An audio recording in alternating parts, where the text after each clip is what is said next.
자, 우리 스텝 1에 준비되어 있는 원리 꼼꼼의 내용 같이 살펴보도록 할게요.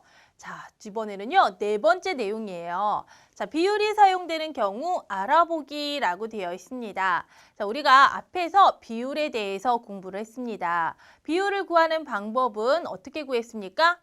분수를 이용해서 구했는데요. 기준 양분에 비교하는 양을 계산하게 된다면 이것이 바로 비율이 됩니다. 자, 그러면 우리 시간에 대한 거리의 비율 알아보기라고 되어 있습니다. 자, 그럼 여기 잠깐 봐봐. 선생님이 또 강조했던 부분이 나왔는데 시간에 대한이라고 되어 있어. 그치? 그러면 우리 몇 대 몇으로 나타냈을 때 시간에 대한이니까 바로 이 시간이 뒤에 가는 기준량이 된다라는 거죠. 그리고 거리의 비율이다라고 했으니까 이 거리가 바로 비교하는 양이 되는 거예요. 아, 선생님이 왜 저 대안의 앞에 있는 숫자에 그렇게 집착을 했구나라는 거 굉장히 뒤에 계속 나온다라는 걸 알 수가 있죠. 반복해서 계속 나오는데 나오는 저 포인트를 알고 나면은 우리가 한 번에 이렇게 B로 나타내 줄 수가 있기 때문에 B로 나타내게 되면 비율도 구할 수가 있겠고요. 나중에 뒤에 나오는 뭐 백분율 같은 것도 쉽게 찾을 수가 있어요. 그래서 요 대안이라는 글자가 주어져 있을 때 그 앞에 있는 숫자가 뭐야? 그 앞에 있는 숫자는 몇 대 몇에서 뒤에 가는 기준량이 되는 거야 라는 것만 기억을 하면 됩니다. 자, 그러면 우리 보자. 2시간 동안 300km를 갔을 때 걸린 시간에 대한 간 거리의 비율. 그러니까 이거를 지금 나타내게 되면 시간이 뒤로 가고 거리가 앞으로 가니까 얘는 300대 2라는 거야. 300대 2니까 2가 뭐야? 기준량이 되고 300이 뭐야? 비교하는 양이야. 그럼 우리 비율로 나타내게 되면은 분수로 나타냈잖아. 어떻게? 기준량 분의 비교하는 양. 그러니까 이렇게 B로 나타내고 나면 바로 비율을 계산해 줄 수가 있다라는 거야. 아, 2분의 300이니까 얘는 150이 되는구나. 그래, 이번에는 3시간 동안 360km를 갔을 때 걸린 시간에 대한 간 거리의 비율. 그러니까 걸린 시간에 대한이라고 했기 때문에 얘를 갖다가 B로 나타내게 되면 어떻게 돼? 시간이 뒤에 가고 거리가 앞에 되는 거야. 비율을 구하여라 라고 하였으니까 기준량 분의 비교하는 양이라고 해서 3분의 360으로 계산을 해주면 되는 거지. 그러니까 이때는 얘가 얼마가 되는 거야? 120이 되는 거야. 그러니까 걸린 시간에 대한 간 거리의 비율이 클수록 더 빠르다라는 것을 알 수가 있는데 이거는 뭐야? 얘가 더 비율이 더 높다라는 거잖아요. 그쵸? 그러니까 비율이 얘가 더 높기 때문에 얘가 더 빠르다라는 것을 알 수가 있는 거예요. 2시간 동안 300km를 갔고 3시간 동안에 360km를 갔으니까 이 비율이라고 하는 것은 결국 2분의 300, 3분의 360으로 바꾼 거는 결국 1시간 동안 간 거리. 1시간 동안의 이동 거리.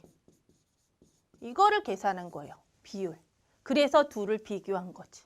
1시간 동안의 이동 거리를 구했을 때 누가 더 많이 갔냐? 다시 말해서 더 많이 갔다라고 하는 것은 비율이 더 크다라는 거죠. 비율이 더 클수록 더 빠른 경우가 된다라는 것을 알려주고 있는 거예요.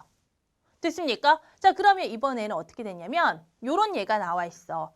넓이에 대한 인구수의 비율 알아보기라고 되어 있네. 그럼 봐봐. 우리 이제 문자만 읽었는데 넓이에 대한 인구수의 비율, 넓이에 대한이라고 하였기 때문에 얘를 몇 대의 몇으로 나타내게 되면 뒤에 뭐가 되는 거야? 넓이가 들어가는 거고 앞에 뭐가 되는 거야? 인구수가 되는 거야. 그러니까 다시 말하게 되면 넓이가 기준량, 인구수가 비교하는 양. 그럼 비율 구할 때 기준량분의 비교하는 양. 어때? 우리 문제 아직 해결도 안 했는데 요 말뜻만 보고 B를 만들고 나니까 비율은 그냥 쉽게 계산을 할 수가 있는 거야. 그래서 선생님이 저 대안이라는 저 글자 잘 봐라. 요 포인트 기억해라 라고 얘기를 했던 거예요. 자, 그럼 봅시다. 가 지역의 넓이에 대한 인구수의 비율을 구하여라 라고 되어 있지? 구해보자. 자, 가 지역은 인구수가 8,000명이었고요. 넓이는 5제곱킬로미터였습니다. 자, 넓이가 기준이라고 하였으니 B로 나타내게 되면 8,000대 5가 될 거예요. 비율이라고 하는 것은 기준양분에 비교하는 양이기 때문에 5분의 8,000이 되는 거죠. 그러면 비율은 1,600명이 있구나. 자, 나지역은 어떻게 됐냐면 9,000명이 6제곱킬로미터에 살고 있습니다. B로 나타내게 되면 9,000대 6으로 나타내 줄 수가 있어요. 비율은 그렇다면 어떻게 된다? 6분의 9,000이 된다.